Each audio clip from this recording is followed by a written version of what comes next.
चलिए स्टार्ट करते हैं आज का अपना सेशन। आज के सेशन में हम आपके साथ बात करेंगे टीडीएस रिटर्न फाइलिंग प्रोसेस की। आज के सेशन में हम आपको बताएंगे कि अगर आप में से किसी को अपनी टीडीएस की रिटर्न फाइल करनी है वो किस तरीके से फाइल कर सकता है, टीडीएस को फाइल करने के कितने वे होते हैं, साथ में अगर हमने टीडीएस की रिटर्न फाइल कर दी है तो उसे देखते कहां पर है। ये सारी बातें आज हम आपके साथ इस सेशन में डिस्कस करने जा रहे हैं। तो आज का सेशन आपके लिए काफी इंपॉर्टेंट होने वाला है। सबसे पहला ये क्वेश्चन आता है कि सर हम टीडीएस की रिटर्न किस तरीके से फाइल कर सकते हैं। देखो, टीडीएस की रिटर्न को फाइल करने के तीन तरीके होते हैं। पहला, आप किसी पेड सॉफ्टवेयर के थ्रू फाइल कर सकते हैं। पेड सॉफ्टवेयर में आप कंपोटेक्स का नाम ले सकते हैं, वेबटेल का नाम ले सकते हैं, आप जीनियस सॉफ्टवेयर का नाम ले सकते हैं, जिसमें आप इजी तरीके से अपनी टीडीएस रिटर्न को फाइल कर सकते हैं। दूसरा, आप गवर्नमेंट की ऑफलाइन यूटिलिटी यूज करके भी क्या कर सकते हैं, टीडीएस रिटर्न फाइल कर सकते हैं, जो फ्री ऑफ कॉस्ट होती है, जिसमें आपको ₹1 भी पे करने की जरूरत नहीं पड़ती।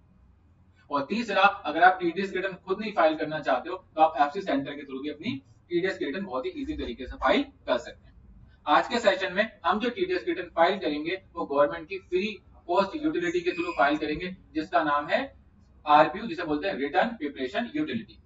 अब क्वेश्चन आता है कि सर अगर हमें टीडीएस या आरपीयू डाउनलोड करनी है तो हम वो कहां से डाउनलोड कर सकते हैं। अगर हमें आरपीयू डाउनलोड करनी है तो उसके लिए आपको कहां पर जाना है, आपको सर्विस में आना है। सर्विस के बाद ईटीडीएस ईटीसीएस पर जाना है, और जैसे ही आप जाओगे तो यहाँ पर ये अपने आप सामने आपके आ जाएगी। ये मैंने ओपन कर लिया। जब आप ईटीडीएस ईटीसीएस पर क्लिक करोगे और इसके बाद आप थोड़ी सी नीचे आओगे तो यहाँ पर आपको आरपीयू मिल जाएगी। जैसे अभी जो टीडीएस की जो आरपीयू चल रही है उसका जो वर्जन है वो 5.4 है। हो सकता है कि नेक्स्ट टाइम जब आप आरपीयू को डाउनलोड करोगे तो हो सकता है इसका जो वर्जन होगा वो 5.4 से क्या आ जाएगा, 5.5 आ जाएगा। अगर आपको डाउनलोड करनी है तो आपको इस पर डाउनलोड बटन पर क्लिक करना है, आपकी आरपीयू डाउनलोड हो जाएगी। हमने आरपीयू ऑलरेडी डाउनलोड करके रखी हुई है अपने डेस्कटॉप पर, तो मैं यहाँ से उस फोल्डर को ओपन कर लेता हूँ जिसमें मैंने आरपीयू को ओपन कर रखा है। ये मेरी आरपीयू यहाँ पर पड़ी हुई है। अब आप इस पर राइट क्लिक करेंगे, यहाँ से राइट क्लिक करके आपको एक्सट्रैक्ट बटन पर क्लिक करना है। यहाँ से फाइल अलग हो जाएगी और आपकी इस तरीके से अनजिप होकर आपके सामने आ जाएगी। जब आप टीडीएस आरपीयू 5.4 पर क्लिक करेंगे फिर आपको एक फोल्डर मिलेगा, अगेन आपको इस पर क्लिक करना है, और जैसे ही आप इस पर क्लिक करोगे अब आपको नीचे एक और मिल जाएगा टीडीएस आरपीयू 5.4। अब आप इस पर डबल क्लिक करेंगे। जैसे आप डबल क्लिक करेंगे अब आपकी टीडीएस आरपीयू ओपन होगी। जैसे ही ओपन होगी तो सबसे पहले एक इंस्ट्रक्शन मैसेज आएगा। ये कह रहा है कि अगर आपको आरपीयू डाउनलोड करके चलानी है तो आपके सिस्टम में जावा होना चाहिए। अगर आपके सिस्टम में जावा नहीं होगा तो आप आरपीयू को ओपन भी नहीं कर सकते। इसलिए आपको क्या करना है, आरपीयू को डाउनलोड करने से पहले आपको चेक करना है आपके सिस्टम में जावा है या नहीं। मैक्सिमम केस में जावा पड़ा रहता है, अगर ना होगा तो आप गूगल से इजी तरीके से डाउनलोड कर सकते हैं। जब आपका डाउनलोड हो जाएगा आपको ओके बटन पर क्लिक करना है। जब आपका आरपीयू हो जाएगा ओपन, आपको सिंपल ओके बटन पर क्लिक करना है। जैसे आप ओके बटन पर क्लिक करोगे अब आपसे पूछ रहा है आपको कौन से फॉर्म में रिटर्न भरनी है। 24Q जो सैलरी क्लास के लिए होता है, 26Q जो अदर देन सैलरी क्लास के लिए होता है, और साथ में अगर आप नॉन रेजिडेंस भी हो अदर देन सैलरी वाले हो तो आपके लिए कौन सा फॉर्म जाएगा, 27Q जाएगा। और अगर आप टीसीएस की रिटर्न भरना चाहते हो उसके लिए जो फॉर्म होगा वो फॉर्म 27EQ होगा। ये आपके ऊपर डिसाइड करता है कि आप कौन सी रिटर्न भरना चाह रहे हो। अभी हम जो टीडीएस की रिटर्न भर रहे हैं वो जा रही है फॉर्म 26Q, तो हम यहाँ से फॉर्म 26Q लेंगे। जैसे ही हमने फॉर्म 26Q लिया तो यहाँ पर दो मेथड है। पहला है, अगर आपने पहले से ही फाइल को सेव कर रखा है तो आप उसे ओपन कर सकते हैं, और अगर आप न्यू बना रहे हो तो आपको simple click to continue button पर क्लिक करना है। जैसे ही आपने क्लिक टू कंटिन्यू बटन पर क्लिक किया है तो अब ये आपके सामने ओपन हो गया है। सबसे पहले फॉर्म का नाम गिवन है और आप कितने सेक्शन को इसमें भर सकते हो ये सारी डिटेल गिवन है।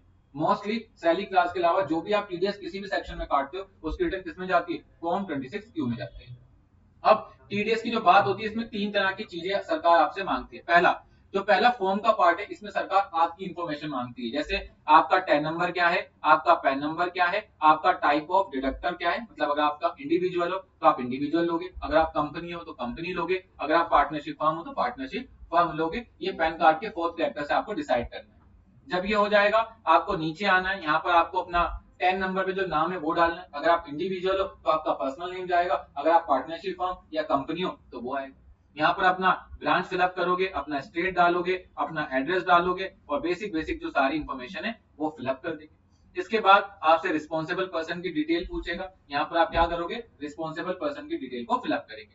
मान लेते हैं कि हम इसको फिल कर देते हैं, क्या करते हैं, फिल करने के लिए मैंने ऑलरेडी एक फाइल को सेव कर रखा है, तो मैं उसे ओपन कर लेता हूं। मैं ओपन पे जाऊंगा।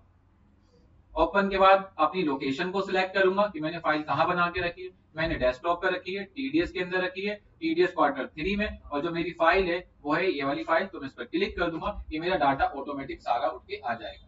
सबसे पहले मेरा 10 नंबर आ जाएगा, फिर मेरा पैन नंबर आ गया, साथ में मेरा फाइनेंशियल ईयर कौन सा चल रहा है और कौन से क्वार्टर की आप रिटर्न भर रहे हो वो आपके सामने आ जाएगा। उसके बाद आपको नीचे आना है। जैसे आप नीचे आओगे, अब यहाँ पर आपको अपना नेम डालना है जो 10 पे गिवन है, आपका ब्रांच, आपका एड्रेस। नीचे आप आओगे तो यहाँ पर आपकी ईमेल आईडी भी पूछ रहा है, अगर आपके पास ईमेल आईडी है तो आप डाल दीजिएगा, नहीं है तो आप इसे छोड़ सकते हो, कोई दिक्कत नहीं है। नीचे आओगे, अगर आपके पास जीएसटी नंबर है तो वो डाल दीजिएगा, और एक मैसेज और मिलेगा कि अगर आप की पुरानी रिटर्न में और इस रिटर्न में एड्रेस चेंज हुआ है तो आप इसको यस कर दीजिए। लेकिन हमारी पुरानी रिटर्न और आज जो हम रिटर्न भर रहे हैं वो दोनों में एड्रेस सेम है, तो हम इसे नो करेंगे। फिर आप नीचे आओगे तो आपसे पूछ रहा है कि आपकी रिस्पॉन्सिबल पर्सन की डिटेल डालनी है कि कौन रिस्पॉन्सिबल पर्सन है अगर आपकी टीडीएस की रिटर्न गलत होती है तो यहाँ पर आप उनका नाम डाल दोगे, उनका पैन नंबर, उनका डेजिग्नेशन, उनका फ्लैट या जो भी उनका बेसिक एड्रेस है वो डालोगे। यहाँ पर आपको ईमेल आईडी डालनी है और साथ में मोबाइल नंबर। और इसके बाद आपको एक टॉपिक मिलेगा, has regular statement for form 26Q file for the earlier period. ये टॉपिक सबसे इंपॉर्टेंट है।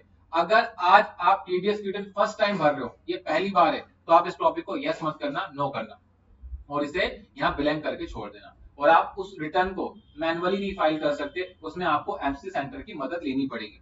टीडीएस की रिटर्न अगर आप फर्स्ट टाइम फाइल कर रहे हो तो आप खुद नहीं कर सकते, ठीक है, उसमें आपको एफसी सेंटर की मदद लेनी पड़ेगी। लेकिन आपने पहले एफसी सेंटर के थ्रू रिटर्न फाइल कर दी है तो आप खुद अपनी मर्जी से टीडीएस रिटर्न फाइल कर सकते हैं। फिलहाल मैंने पहले अपनी टीडीएस रिटर्न फाइल कर रखी है, तो मैंने इस टॉपिक को क्या कर दिया, यस, और मुझे यहाँ पर क्या डालना है, अपना टोकन नंबर डालना है। अगर मुझे टोकन नंबर चाहिए तो मैं कहां से ला सकता हूँ, टोकन नंबर आपको सिंपल गूगल पे जाना है, गूगल के बाद आपको इनकम टैक्स पे आना है, और यहाँ पर अपने 10 नंबर से आपको क्या करना है, लॉग इन करना है। तो मैंने यहाँ पर अपना 10 नंबर डाल दिया। 10 नंबर डालने के बाद अगेन मुझसे पासवर्ड पूछ रहा है, तो मैं यहाँ पर अपना पासवर्ड डाल दूंगा, तो जो मेरा पासवर्ड है, और सिंपल कंटिन्यू बटन पर क्लिक कर दूंगा। उसके बाद मैं फाइल में जाऊंगा, फाइल के बाद व्यू फाइल फॉर्म में जाऊंगा, और जैसे ही मैं व्यू फाइल फॉर्म पे जाऊंगा ये ब्लैंक आ गया। तो आपको क्या करना है, एक बार डैशबोर्ड पे आ जाओ। डैशबोर्ड पे आने के बाद अब ये लोड नहीं लिया इसने प्रॉपर, मैं दोबारा कहीं और क्लिक करता हूँ, व्यू फाइल फॉर्म पे जाता हूँ, ये देखिए ओपन हो गया। जैसे ही ओपन हुआ तो यहाँ पर कह रहा है कि आपने अभी टीडीएस रिटर्न एक बार फाइल कर रखी है, तो मैं यहाँ से व्यू ऑल पे जाऊंगा। व्यू ऑल पे जाने के बाद यहाँ से मुझे मिलेगा आरआर नंबर, जिसे बोलते हैं रिसीप्ट नंबर। आप इस आरआर नंबर पे जाएंगे, इसको कॉपी करेंगे, और कंट्रोल सी करने के बाद आप सिंपली यहाँ पर क्या कर देंगे, उसको पेस्ट कर देंगे, तो आरआर नंबर आ जाएगा। और ये ध्यान से करिएगा, आपको जो रिटर्न भर रहे हो उससे पहली वाली रिटर्न का लेना है, ठीक है। जब ये हो जाएगा उसके बाद आपका जो दूसरा टॉपिक आता है वो आता है चालान का। क्या आता है, चालान का आता है, और यहाँ पर आपको चालान डालने पड़ेंगे जितने आपने जिस क्वार्टर में आपने जितने चालान सरकार को पे कर रखे। हमने अपनी थर्ड क्वार्टर में एक चालान पे कर रखा है, तो हम यहाँ एक चालान की इंफॉर्मेशन डाल देंगे। अगर आपको चालान ऐड करने हैं तो यहाँ नीचे ऐड रो बटन गिवन है, आपके पास जितने चालान होंगे उतने चालान आप यहाँ डाल देंगे। हमारे पास अभी एक चालान था तो हमने यहाँ एक लेके ओके कर दिया। अब यहाँ पर मुझे अपना क्या टाइप करना है, टीडीएस जितना अमाउंट मैंने पे किया है वो डालना है यहाँ पर। साथ में मेरा अगर कोई सरचार्ज है वो डालना है, एजुकेशन सेस है वो डालना है, इंटरेस्ट है वो डालना है, फीस पेनल्टी जो है वो डालनी है। उसके बाद जब आप पेमेंट करते हो तो आपको एक बीएसआर कोड मिलता है जो आपके चालान में होता है, वो डालना है। आपने कब पेमेंट करी है वो डेट डालनी है। साथ में आपका चालान नंबर क्या है वो चालान नंबर डालना है जो 5 डिजिट का होता है। और लास्ट में आपसे पूछेगा कि आपने जो टीडीएस की पेमेंट करी है वो कौन से हेड में करी है। हमने 200 के हेड में करी है तो हम यहाँ क्या ले लेंगे, 200 लेकर आगे बढ़ जाएंगे। तो इसी तरीके से आपको बाकी सभी चालानों की इंफॉर्मेशन को फिलअप करना है। चालान के बाद मेन पार्ट आता है एनेक्चर 1, जिसे हम बोलते हैं डिडक्टिव डिटेल। डिडक्टिव डिटेल क्या होती है, डिडक्टिव डिटेल का मतलब होता है कि आपने जिसका टीडीएस काट के सरकार को जमा कराया है इसकी इंफॉर्मेशन यहाँ देनी है। क्योंकि जब आप चालान देते हो सरकार को तो उसमें पार्टी का नाम नहीं बताते कि आप किस पार्टी की पेमेंट कर रहे हो, आप टोटल करके सरकार को दे देते हो। अब हम सरकार को बताएंगे कि हमने जिसका टीडीएस काटा है वो कौन है। तो आपको सबसे पहले इंसर्ट रो पर क्लिक करना है। जब आप यहाँ आओगे, जैसे आप इंसर्ट रो पर आओगे, सबसे पहले जितने चालान होंगे वो सारे चालान की लिस्ट आ जाएगी। अगर आपके एक चालान में 10 पार्टी है तो यहाँ क्या लिख देंगे, 10। तो आपको 10 की इन्फॉर्मेशन देनी पड़ेगी। दूसरे चलान में 2 पार्टी है तो 2 की इन्फॉर्मेशन देनी पड़ेगी। अगर तीसरे चलान में अगर 20 पार्टी तो 20 की इन्फॉर्मेशन देनी पड़ेगी। मतलब अगर आपको एक चलान में जितनी नंबर ऑफ पार्टी होंगी उतनी पार्टी या उतनी रो को यहाँ इंसर्ट करना पड़ेगा। कई बार क्या होता है एक चलान में 20 पार्टी होती है तो एक चलान में हमें क्या लिखना पड़ता है 20 कि चलान 1 में कितनी पार्टी है 20 पार्टी। लेकिन हमारे केस में अभी कितनी पार्टी है एक चलान में एक फाइल है तो हमने क्या ले लिया यहाँ पर 1 लेके ओके। और जैसे मैंने 1 लेके ओके किया यहाँ पर मेरा उस चलान का बीएसआर कोड आ गया वहां से पिक होके, उसकी डेट आ गई, चलान का सीरियल नंबर आ गया और साथ में यहाँ सेक्शन आ गया। याद रखिएगा सेक्शन बहुत मैटर करता है। अगर आपने गलत सेक्शन पिक कर लिया तो सामने वाले की इनकम भी गलत दिख जाएगी।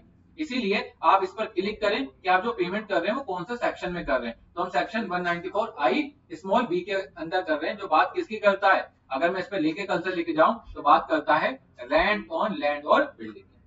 आप इस पे ओके करेंगे। यहाँ टीडीएस का जो अमाउंट चलान में था वो आ गया। अब आपको आगे जाना है। जैसे आप आगे जाओगे यहाँ सामने वाले का पैन आ जाएगा, जिस नाम से आप उसको पे कर रहे हो तो आप यहाँ पैन डाल देंगे, उसका नाम डालेंगे और डेट ऑफ पेमेंट कि आप उसे किस दिन पेमेंट करिए। तो हमने कहा 6 तारीख को पेमेंट करिए तो आप यहाँ वो डेट डाल दोगे। कितने अमाउंट की पेमेंट करिए, मैंने कहा इतने अमाउंट की पेमेंट करिए। साथ में टीडीएस अमाउंट कितना है, मैंने कहा इतना अमाउंट है, वो डाल दिया और एंटर मार के मैं आगे चला गया। अब ये तो हो गया। क्या टोटल डिपॉजिट कितना गया, मैंने कहा जितना काटा उतना ही डिपॉजिट किया है, 25,350 पे किया है तो वो आ गया। और लास्ट में एक सबसे इंपॉर्टेंट टॉपिक मिलेगा जिसका नाम है डेट ऑफ डिडक्शन कि आपने टीडीएस कब काटा था। तो मैंने बताया कि जिस दिन मैंने टीडीएस काटा उसी दिन जमा करा दिया। आपको मोस्टली केस में ये डेट दोनों सेम रखनी है, date of deduction and date of payment. जो सरकार डिमांड इरेज करती है वो इन दोनों डेट के बीच का डिफरेंस देखती है कि आपने पेमेंट कब ली है डेट और आपने डिडक्शन कब दिखाई है। इसलिए आप दोनों कोशिश करना क्या लेना, सेम लेना। इसके बाद आप आगे आइए। आगे आने के बाद आपकी डेट ऑफ डिडक्शन हो गई। डिडक्टिव कोड ऑटोमेटिक पिक करेगा। अगर आप इंडिविजुअल होगे तो ये 2 पिक करेगा, अगर आप प्राइवेट लिमिटेड होगे तो 1 पिक करेगा। और अगर आप आगे जाओगे तो नेक्स्ट टॉपिक आता है rate at which tax deducted कि आपने जो टैक्स डिडक्ट किया है कौन से रेट पर किया है। तो हमने कितने परसेंट पर किया है, 10% पर किया। लेकिन क्या सर चेंज भी हो सकता है, हाँ ये रेट चेंज भी हो सकता है। अगर हम जिस पार्टी का टीडीएस काट रहे हैं अगर वो पार्टी इनऑपरेटिव है या उसने अपने पैन और आधार को लिंक नहीं कर रखा है या वो अपनी इनकम टैक्स रिटर्न नहीं फाइल करता है तो आप उस पर 10% नहीं काटोगे टीडीएस, कितना परसेंट काटोगे, 20%। सर हमें कैसे पता चलता है कौन सी पार्टी एक्टिव है और कौन सी पार्टी इनएक्टिव है। इसका सिंपल तरीका है, आपको इनकम टैक्स पोर्टल पे जाना है। तो मैं यहाँ से इनकम टैक्स पोर्टल पे आता हूँ, यहाँ पर होम पे जाता हूँ। होम पे जाने के बाद अब नीचे एक ऑप्शन मिलता है जिसमें वेरीफाई पैन स्टेटस पे आपको कहां जाना है, वेरीफाई पैन स्टेटस पे जाना है। जैसे आप यहाँ पर वेरीफाई पैन स्टेटस पे आएंगे ये विंडो ओपन हो रही है। अब सबसे पहले आपका पैन नंबर पूछेगा तो जो आपका पैन नंबर होगा आप यहाँ से वो डाल देंगे, आपका जो नाम होगा वो डाल देंगे, आपकी जो डॉक्यूमेंट में डेट ऑफ बर्थ गिवन होगी आप यहाँ से वो टाइप कर देंगे। तो जो आपकी डेट होगी आप यहाँ से वो ले लेंगे। तो मैं यहाँ से अपनी डेट ऑफ बर्थ सिलेक्ट कर लेता हूँ जो होगी डॉक्यूमेंट पे, वो सिलेक्ट कर ली। यहाँ से अपना मोबाइल नंबर टाइप कर देंगे और उसके बाद सिंपली कंटिन्यू बटन पर क्लिक कर देंगे। जैसे आपने कंटिन्यू बटन पर क्लिक किया अब आपके रजिस्टर्ड नंबर पे क्या आएगा, नंबर पे एक ओटीपी आएगा, वो ओटीपी यहाँ पर डाल के सिंपली वैलिडेट बटन पर क्लिक कर देंगे। तो जैसे आपने वैलिडेट बटन पर क्लिक किया तो यहाँ मैसेज आ गया PAN is active but detail are not as per PAN. कह रहा है कि आपका पैन नंबर तो एक्टिव है लेकिन जो आपने इसमें डिटेल फिलअप करी है वो क्या है, वो एक्यूरेट नहीं है। हमें उससे मतलब नहीं है, हमें मतलब किससे, हमारा पैन क्या होना चाहिए, एक्टिव। अगर पैन इनऑपरेटिव हुआ ना तो टीडीएस हायर रेट पे कटेगा। कितने पे कटेगा, हायर रेट पे। जैसे अगर आपने सेक्शन 194C में 1% काटा है तो एक नहीं कितना जमा कराना पड़ेगा, 5। और अगर आप रेंट के केस में तो कितना जमा कराना पड़ेगा, 20। इसीलिए जो ये रेट है ये बहुत ज्यादा मैटर करता है। और अगर आपने गलत कर दिया तो आप समझ जाइएगा आपकी सारी चीजें गलत हो जाएंगी। इसलिए जब भी किसी का आप टीडीएस काट रहे हो आप उसका पैन जरूर चेक करो कि वो एक्टिव है या इनएक्टिव है। अगर एक्टिव है तो उसी रेट पर काटिए जो रेट बताया है, और अगर इनएक्टिव है तो उस पर हाई रेट पर काटिए जो कितने परसेंट होगा, 20%। जब आपका सारा काम कंप्लीट हो जाए, क्या हो जाए, सारा काम कंप्लीट हो जाए, आपकी सारी इंफॉर्मेशन फिलअप हो जाए, उसके बाद आपको सिंपल क्रिएट फाइल पे जाना है। जैसे आपने क्रिएट फाइल पर क्लिक किया अब ये पूछ रहा है challan input file name and path. Sir challan input file क्या होती है, जो आप सरकार को पेमेंट कर रहे हो सरकार उसके बदले एक फाइल जनरेट करेगी, इसका नाम क्या है, challan input file name and path.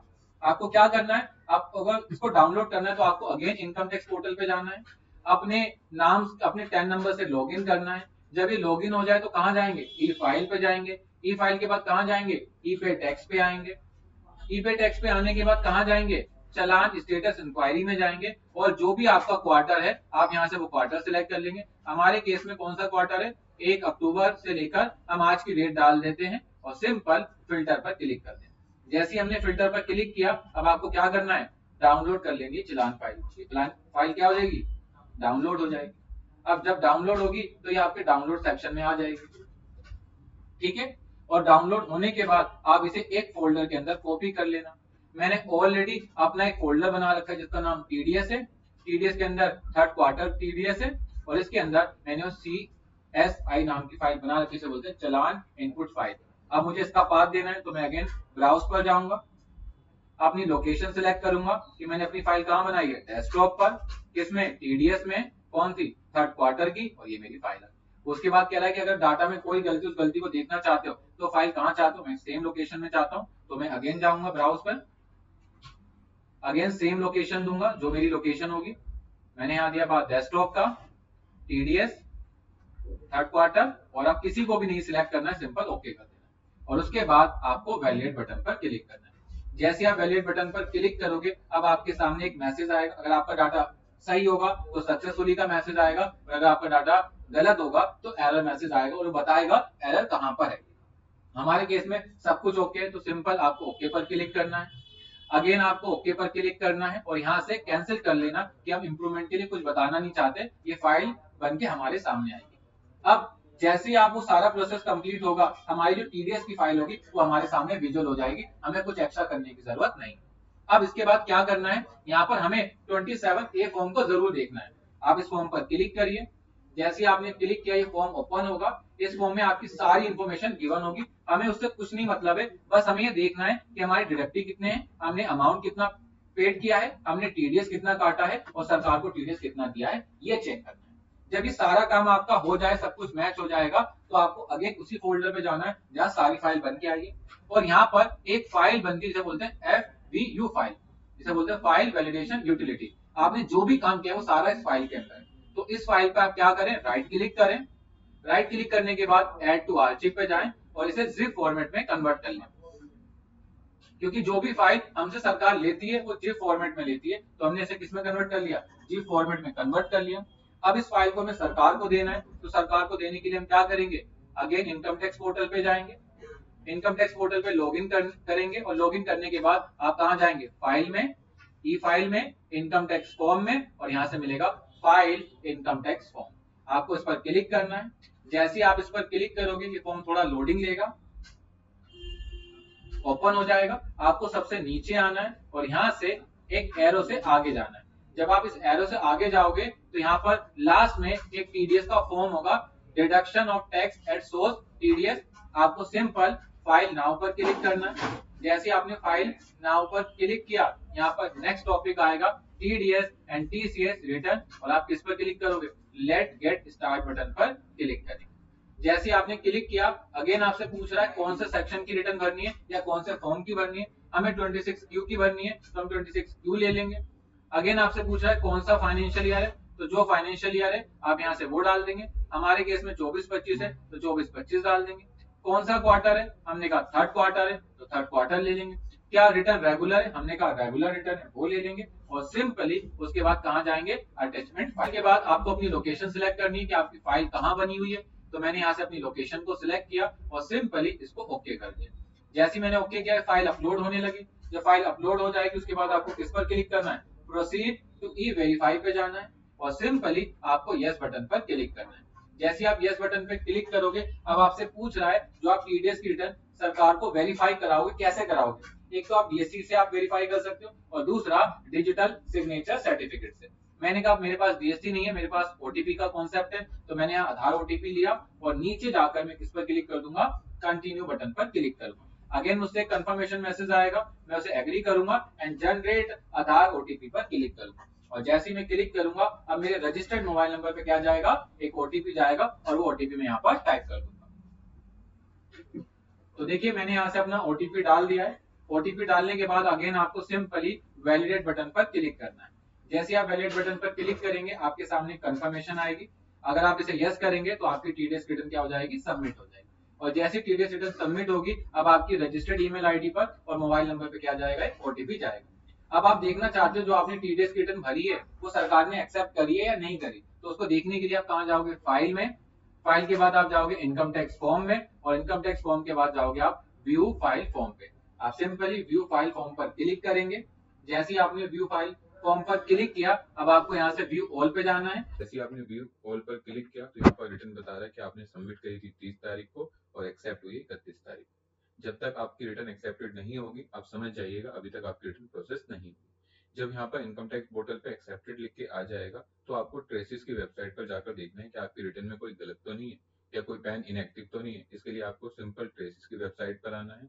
यहाँ पर अपने 10 नंबर यूजर आईडी डालनी है, पासवर्ड डालना है, 10 नंबर और कैप्चर कोड डाल के सिंपल लॉगिन बटन पर क्लिक कर देना है। जब आप लॉगिन करेंगे तो अगेन आपसे कैप्चर कोड पूछा जाएगा, कैप्चर कोड डालिएगा और ये आपका लॉगिन हो जाएगा। अब आपको डैशबोर्ड पे जाना है और डैशबोर्ड के बाद यहाँ पर नीचे आकर देखना है क्या आपकी रिटर्न प्रोसेस हो गई। जब आपकी रिटर्न प्रोसेस होगी तो वो ग्रीन कलर से आएगी, अगर आपकी रिटर्न में कोई गलती होगी तो वो येलो कलर से आएगी, और अगर आपकी रिटर्न रिजेक्ट हो जाएगी तो वो रेड कलर से आएगी। अगर आप वैसे भी चेक करना चाहते हो तो आप स्टेटमेंट पे जाएंगे और यहाँ से आएगा स्टेटमेंट स्टेटस, आपको वो सिलेक्ट करना है। साथ में अपना फाइनेंशियल ईयर सिलेक्ट करना है, किस साल की आप देखना चाह रहे हैं, कौन से क्वार्टर की देखना चाह रहे हैं और फॉर्म टाइप क्या है। आप यहाँ पर क्लिक करके भी चेक कर सकते हैं कि आपकी रिटर्न भी क्या है, प्रोसेस है या नहीं। जब भी आप रिटर्न सबमिट करते हो विद इन 3 डेज लगते हैं उसको प्रोसेस होने में, इसलिए आपको वेट करना पड़ेगा जब तक आपकी रिटर्न प्रोसेस ना हो। तो ये हमारा आज का सेशन था जिसके अंदर आज हमने आपको बताया कि आप किस तरीके से टीडीएस रिटर्न फाइल कर सकते हैं स्टेप बाय स्टेप। तो बस आज के लिए इतना ही। Thank you for watching video.